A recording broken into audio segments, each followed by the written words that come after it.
Операторската група е най-великата група в един снимачен екип. Тя е всичкото. Сърцето и душата на снимачният екип. Тя е най-консервативната част от снимачната част. Тя обикновено включва 5 човека, аз с тези 5 човека работя от 100 години. Но там има един първи асистент, който фактически е дясната ръка на оператора, който отговаря за осветление, за фартове, за кранове, за тревелинги, за тъка-тъка, за всеки такива приспособления. Това е дясната ръка на оператора. Има един, който се занимава с техниката, има един, който пише материал и го носи в лабораторията и го изпраща, но има един много любопитна личност, който е човека, който отговаря за фокуса. Това е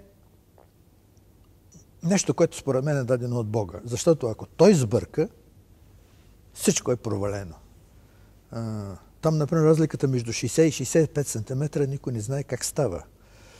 Има една практика, която е заведена в американското кино, разбира се, пред нас основното от американското кино, където след генералната репетиция или по време на генералната репетиция, този човек, който отговаря за фокуса, замерва движението на главният актьор, нали Фулман, слага по земята лепенки и тя трябва да се движи точно по този маршрут на мизансцена. Ако актьорът не спази този маршрут, той има право да каже стоп. Вие представете ли се какъв ужас това, когато целият актьорски екип е навлязал вече драматургично в кадъра, когато всички са готови и изведнъж някой казва стоп, защото някой не минал където трябва. Това е ужасно нещо. Нашият човек, Лазар, който отговаряше за фокуса, той ходеше с бели ръкавици и казваше, моля, аз не се занимавам с това. Вие си носете камерите, вие си носете стативите, вие сте по-ниска раса. Защото аз отговарям за фокуса. И неговата тактика беше много странна. След генералната репетиция той молеше ние да освободим терена. Той ставаше абсолютно сам на терена. Сам си правеше някакви бележки, които само той ги помнеше и ги познаваше, но когато режисерът казваше камера, той движеше фокуса така, както иска да се движи актьора, а не както е маркиран. И всички актьори бяха много доволни, когато той е на фокуса, защото знаеха, че няма никакви проблеми. Разбира се, връзката между оператор и този на фокуса е много сложна. Както е сложна връзката между режисьор и оператор, между другото. С голяма усмивка се обръщам към този въпрос и струва ми се, че бихме могли да говорим за операторска българска школа в следния контекст. Ние, нещастните оператори в България, снимахме в една много лоша лента, руска лента Свема. И всеки оператор преди това правеше много тежки проби и изпитания, за да докара някакво изображение на тази схема. А лабораторията се беше навила тогава, съгласна, да правим разни експерименти. Ние смъквахме гамата, вкарвахме допълнителни цветове, правихме разни други експерименти, за да се получи някакво изображение, което ние мислехме, че отговаря на драматургията на филма.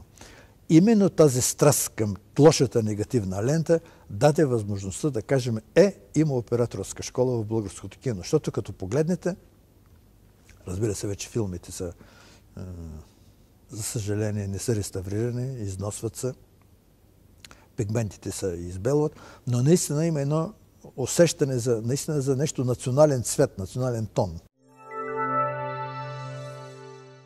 Работата като оператор, това не е служба, това е хоби. И може би аз за това съм бил щастлив човек, защото съм могъл да докосна моето желание. Нали, ако твоят фетиш е Бог и ти влизаш в черквата и запалваш свеста, ти щастлив. Обаче аз като докосна камерата, аз затова съм щастлив, защото това ми е на мен хобито. И изпълнявайки тази моя повеля, аз съм мислил именно, че камерата е фетиша.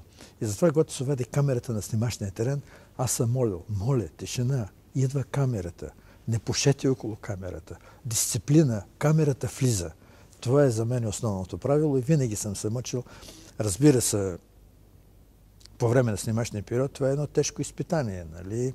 Много дълго работно време, трябва да бъдеш в кондиция, няма пиене, няма такова. Въобще много ограничения има, които трябва да Не можеш да кажеш, днеска не мога да снимам, защото с нощи бяхме тук и ние и така. Аз сега, например, съжалявам за нещо, което сега ще споделя с вас. Когато се произвежда сирене, и това сирене искаме да го продадеме в Европейския съюз, струва ми се, че това сирене трябва да има щемпел за качество. Тоест не може да продадем сирене, което е направено с палмово масло.